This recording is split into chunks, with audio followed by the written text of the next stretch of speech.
Hello and welcome to another episode of the Menswear Style Podcast. I'm your host, Pete Brooker, and today on the show I'm talking to Derrick Webb, who is the founder and brainchild of Bolin Webb. Bolin Webb is a British brand bringing design excellence to shaving, award-winning razors made in England and fitted with Gillette blades. And here is Derrick to talk about Bolin Webb in his own words. I'm as you say, the founder of Bolin Webb, which has been in business for 10 years now. In fact, last year we celebrated a 10-year anniversary, and that time's passed very quickly, and a lot has happened in those 10 years since I first launched the product into the UK market to begin with. I've got a background in manufacturing, so I'm not a product designer per se, but I know, if you like, how to bring a product idea to market and get it made. And that was really a key part of my journey in the early days. I see. Having said that, the idea was mine originally for these design-led razors. Right. Sorry, I talked earlier. What kind of manufacturing were you in? I was in aluminium and metals manufacturing, and I spent the better part of 20 years in that area, working really all over the world. I was based principally in Europe, Switzerland, Belgium, Denmark, Norway, a lot of traveling with my family at the time. Right. And were you... Which was a very interesting period because I got exposed to a lot of different types of business cultures, a lot of markets, also working in Asia, North America. And I think that stood me in good stead when it came to launching my own business and opening markets abroad, that I could really come to terms with what it takes to do business in a different country, how to work with different cultures, not just in a business term, but also in understanding markets, understanding people, communicating with them. And I think that's really been important for Bolin Webb in those years to open new markets. So we export about 80% of what we do now is going into different markets across the world. Oh, interesting. And were you, when you were in manufacturing, were you always kind of looking for that great idea, or were you always kind of on the hunt, knowing you were going to go into business for yourself at some point? Were there other products in the hat or other types of genres?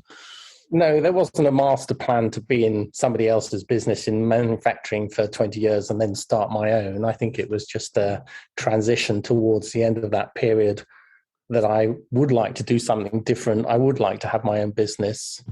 Having said that, in my manufacturing space, I did have a fair amount of exposure to product design, to introducing new ideas to market, because I was working with mostly aluminium, and that's a metal that gets used in lots of different areas. And so it was, not too difficult to leap into, I've got an idea, let's see how we can design it, let's see how we can make it. And really that background, as I said earlier, was a great strength to me at the time. So what's the So there was, at the end of this period, to the end of that time, to think, well, I would like to run my own business. I would like a new journey. And so you sort of, subconsciously are looking for, well, how can you do things differently? How can you be bringing innovation to market? And the idea of a razor handle dropped into my lap, if you like. Yeah. It's a story which is quite funny because we were on a holiday, in a skiing holiday at the time, and when you rent somewhere, it's pretty devoid of personal effects. And I walked into a shower room, and all I saw was this really nasty-looking old razor of mine, and I thought, why am I punishing myself with this old tool? I've got to think there's got to be something better out there, And that made me to think of, well, what is in that market? Could it be different? And at that time, I did see an opportunity for bringing something which was more design-led, more appealing to the eye, aspirational. And really, there was nothing in the market like that at the time. Yeah. I mean, And if you, sorry, go ahead. no, I was just going to say you mentioned innovation there, and I felt like that was one word that really leapt to mind when, I mean, I've seen your razors before, but when I did a deeper dive on the website today, the actual kind of the designs, the magnet at the tip of the razor, so it looks like it's, defying gravity. I think it says on the site, and it does. It looks very, very unique, almost something where you have to look twice at it. So how do you get those early steps in terms of the design element? Who do you look to go and kind of flesh these ideas out for you? Okay. Well, at the very beginning, the first time this idea came, it was just a very personal process of saying, well, what would I like a razor handle to look like? And its first form, what shapes, what colors, what balance, how do they come across in terms of their appeal, their eye-catching appeal? And that was a very personal process, but to bring it forwards, I needed to anyway, engage with product designers. And they're the people who take these first early formed ideas and then translate it, try and capture your thinking into something that actually looks good and can be made. And that is where you need to sort of reach out beyond your own idea and take it to a professional technical designer and say, here, I would like to bring a design. Can we work together? And that working together is really important in designing, bringing innovation, that teamwork, that creativity. It's a bit, wide ranging. It's a bit wacky. You're looking at different ideas, looking at different approaches, coming up with crazy ideas sometimes, which ultimately don't work. But it's all part of that process you have with, the people you work closely with on design. I'd love to see the ones that didn't work. We had some crazy levitated ideas. I mean, they were never going to work. We knew it, but it was fun to talk about it. Yeah, I feel like that's got to be the next article on your site, the nearly razors. Mm. How did you go about raising the capital then, Derrick, to get something like this off the ground?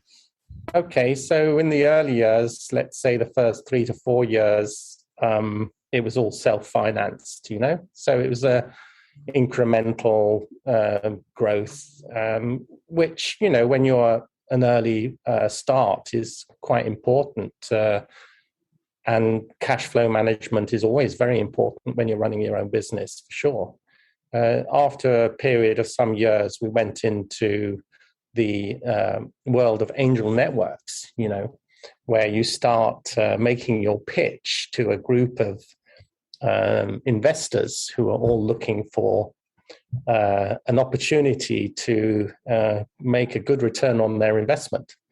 And I think we were working with 3 different investor groups, angel groups, and probably did maybe 2 or 3 pitches to different meetings. There may be 10 prospective investors in a particular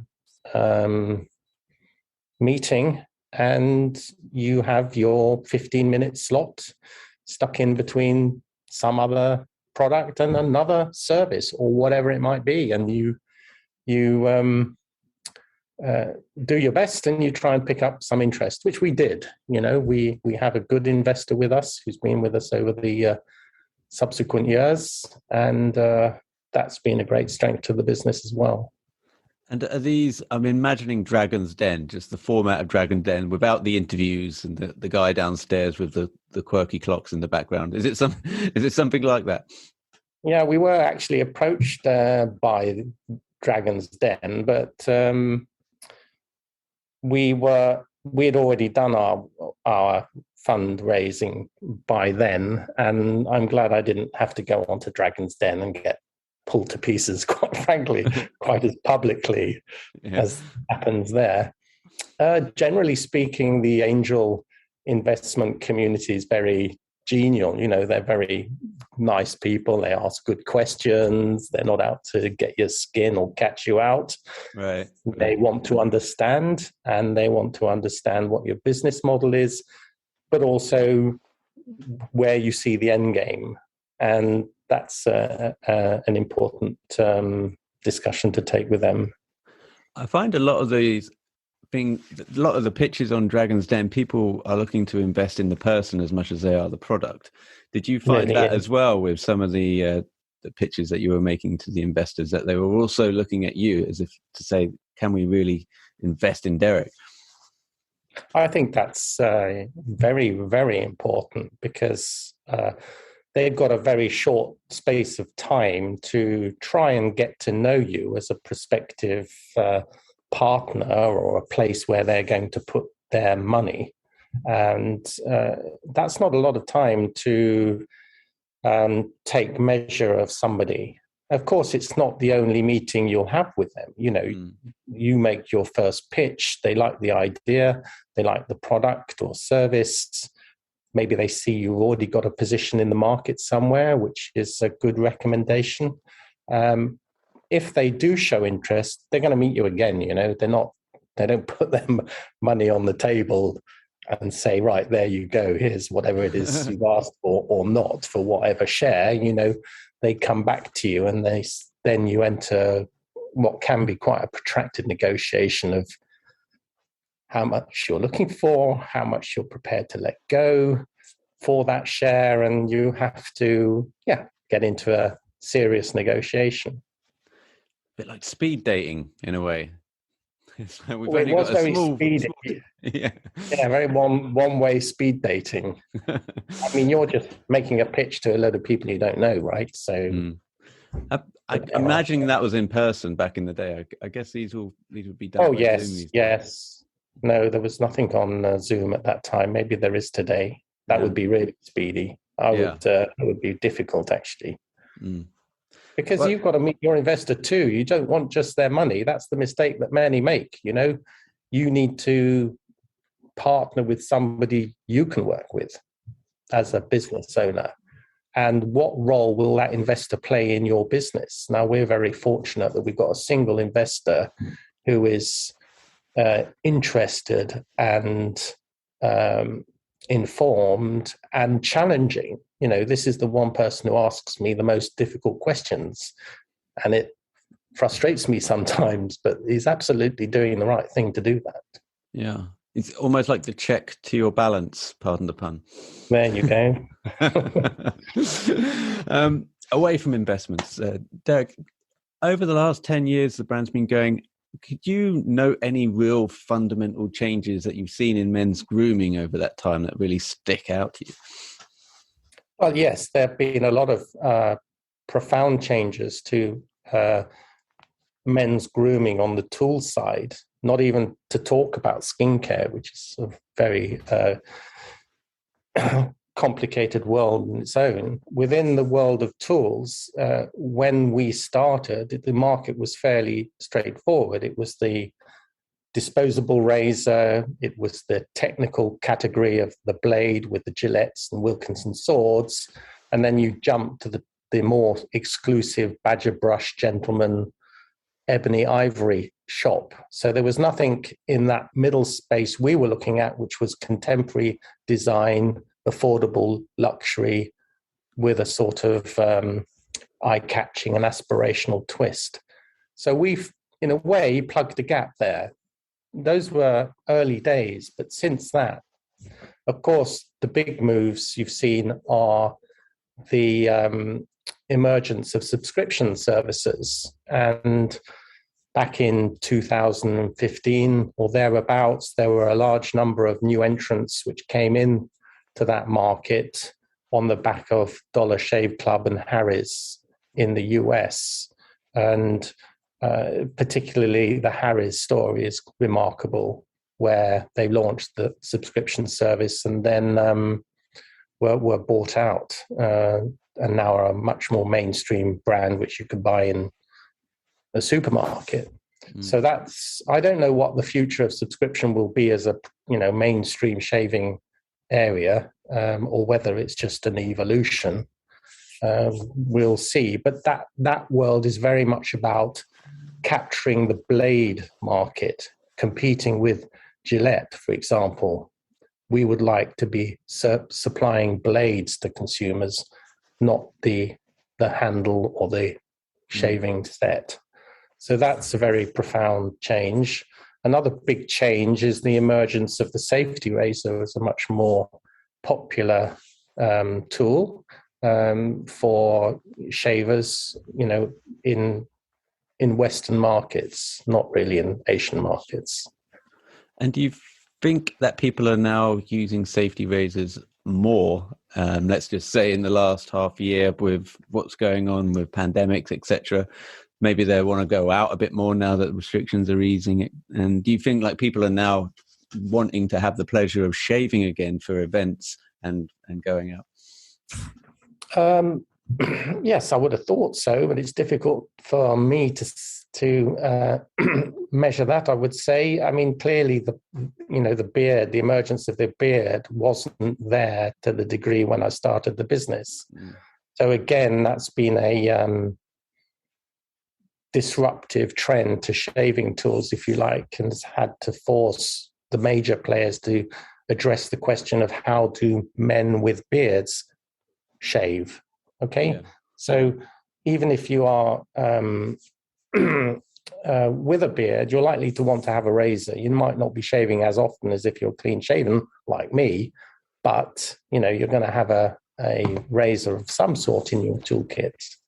I always find that a bit wacky, to be honest with you, Derrick. I mean, I've seen a bunch of, say, influencer friends with full-on beards, and then they're kind of endorsing razors. I'm like, how are you guys even using this? Are you using it for like the tiniest bit on the cheekbone? I mean, is it, or is it just something that they're just saying yes to because it's another opportunity to, do a partnership and get some money? Probably that too. But you'd have to really ask a man with a beard why do they need a razor. But yes, certainly trimming a line, certain blades have trimming blades on them too, but also, they're parts of your face or your neck or indeed, other parts of your body that you want to take a razor to. So, yeah, I mean, I should just round them up and go, what's going on? A very clear-cut beard, so there you go. Well, Derrick, what about the state of play with Bolin Webb now? So, like we say, 10 years on, I assume this is more of the 9 to 5 or a way of life, as it were. I don't imagine your pencil's down at 5 p.m. But what kind of position is the company in now? How many people are working for you? Well, we're a small company, very small company. So we're only 4 people in here. Oh, wow.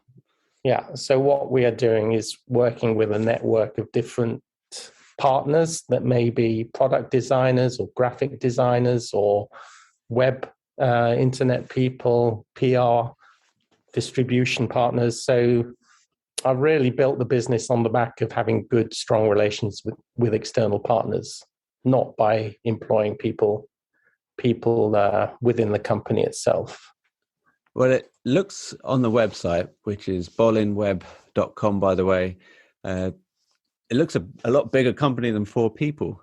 I don't know if that's a compliment or not, but yes, it feels like a much kind of a more global brand where more people should be involved behind the scenes. Yeah, no, we're a small company. I think coming back to your question about which direction we're going, I think the important thing is to bring newness to our product portfolio. So we have quite a lot of new products in the pipeline, which we're looking to introduce later this year. And collaborations as well? We've done some collaborations. We had a collaboration last year with a Chinese artist called Mr. Slowboy. He does a number of different brand collaborations, which are rather fun. His artwork is a sort of cartoon Tintin type genre, which is eye-catching too. He was a collaboration we worked with because it's an appeal in China, which is one of our biggest markets. Right. I like that. There's a gentleman in a pinstripe suit holding a mobile phone with a briefcase on the handle, kind of like a hand-drawn cartoon, like you're saying. Do you plan on doing any more of these? We might do a second version of this later in the year. The one you refer to, we call him the man from Mayfair. He was he was only came to market last summer, so we don't want to repeat it too quickly for that China audience. What about, is it possible for people to do their own designs and then maybe have them on your razor? So something that they could even personalize themselves? Yeah, great idea. Personalization, if only with initials, would be great as well. But because these products are painted and lacquered, it's a very complicated process to modify them beyond what's on offer. That product you talked about, the cartoon character of the man in his pinstripe, is a very special technology, which is essentially tattooing that image into the razor handle. And right. We couldn't repeat that on an individual basis. I see. Well, maybe an idea for the future of some kind. But I think that's one of the big standouts, and there's many that you can find on the Bolin Webb website.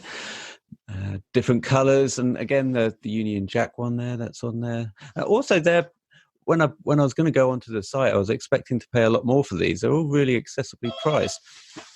Yes, I think we've always tried to bring a premium product, which was affordable luxury, if you like, not out of reach. And I've always kept that close to me. It's still a lot of money for a razor, of course. You know, it's not going to ever compete with a supermarket shop. But somebody who's looking to find something different, somebody who's got an eye for design, likes to have, dare I say it, beautiful products around them, well-designed products around them. It is a tool which can sit in your bathroom and is eye-catching, is, you know, looks great. And many people find that that's important to them, and I understand that completely. That's what's driving me. Yeah. You know, I like the tools I use or the things I buy that do make a difference, that do stand out and look good and are well designed, well thought through, and last a good long time. And especially for guys, I mean, I think living with my partner, she's got the entire cabinet to herself and pretty much the entire drawer. Now, I might have a little tiny part of that for a bit of aftershave and, you know, a bit of my own kind of creams and whatnot. But having something in there that is like the standout, that's yours compared to the rest of the junk that's going on the other side, it's quite important for guys, I think. I should have said that before. I agree with that. And I agree with that. And I think your partner would probably agree that if you had a Bolin Webb razor in your bathroom, she would allow you to let that take pride of place. Yeah. And you've got to be careful that she doesn't start using it when you're not looking. Yeah, like she does with most of the aftershaves. Well, Derrick, been a real pleasure having you on the show. And what's next for you for Bolin Webb? Are we looking at any new releases, any anniversaries? Well, as I said, we're working on a number of new products which we want to bring to market. I think there is something of a release after COVID where we can step up our product development game now. So we have been working through COVID with designers on newness, on razors and accessories, which I'm very excited about. I look forward to these coming to market in the months to come without going into detail. Excellent. A nice teaser there. Well, we can find out more when it's coming out on bolinweb.com, and we'll put all the links over on the show notes over at Menswear Style. But in the meantime, Derrick, great fun talking to you. Thanks for taking the time out today. Thank you very much, Peter.